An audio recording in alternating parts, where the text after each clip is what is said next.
Jelajahi cara baru mendapatkan informasi. Download Metro TV Extend sekarang. PDI Perjuangan tidak merasa ditinggal usai Partai Golkar dan Partai Amanat Nasional memutuskan mendukung pencapresan Prabowo Subianto. Meski menganggap dukungan parpol sebagai hal biasa dalam kontestasi politik, namun banyak pihak menduga tensi politik akan memanas.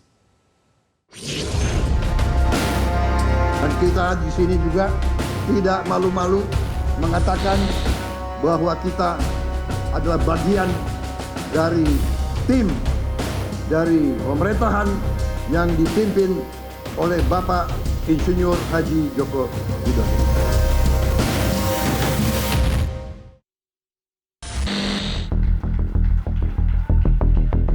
PDI Perjuangan angkat bicara terkait keputusan politik Partai Golkar dan Partai Amanat Nasional yang berkoalisi dengan Partai Gerindra dan PKB mendukung Baca Pres 2024 Prabowo Subianto.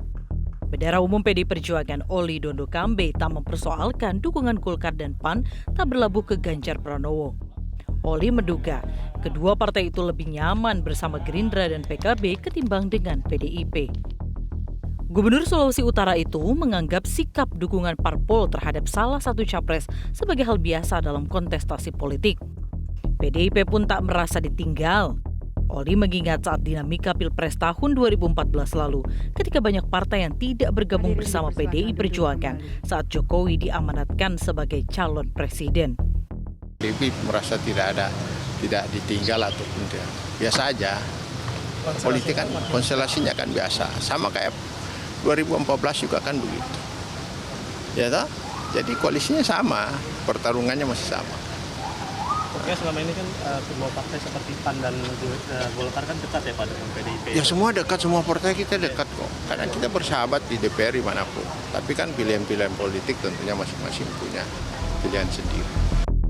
Sementara itu, analis politik Lingkar Madani Ray Rangkuti menyebut sulit untuk tidak menyatakan bahwa ada tangan Jokowi dalam pilihan Golkar dan PAN yang bergabung bersama Gerindra dan PKB. Ray meyakini tensi politik akan memanas sebagai imbas dukungan Partai Golkar dan PAN ke koalisi Gerindra dan PKB, bukan ke koalisi PDIP dan P3 yang mendukung Ganjar Pranowo.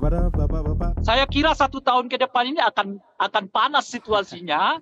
Ya saya nggak tahu, tapi ya kita akan lihat nanti karena kalau kita baca misalnya respon PDI Perjuangan, meskipun mereka tidak mengatakan secara terbuka menyayangkan situasi ini, tetapi ada kata bahwa mereka tidak melakukan intervensi politik kepada partai politik yang lain gitu. Itu bagi saya semacam sinyal bahwa ada sesuatu yang berada di belakang layar di mana kemungkinan intervensi politik terjadi bagi partai politik sehingga mereka akhirnya menjatuhkan pilihan bukan kepada koalisi PDI Perjuangan. Meski banyak parpol yang meminta pandangan politik dari Presiden Joko Widodo untuk pemilu 2024, baik Golkar maupun PAN sama-sama membantah sikap dukungan kedua partai itu bukan atas arahan langsung dari Presiden. Di sisi lain, keputusan Golkar dan PAN selaras dengan ide pembentukan koalisi besar yang diwacanakan Presiden Joko Widodo dalam acara silaturahmi PAN pada awal April lalu.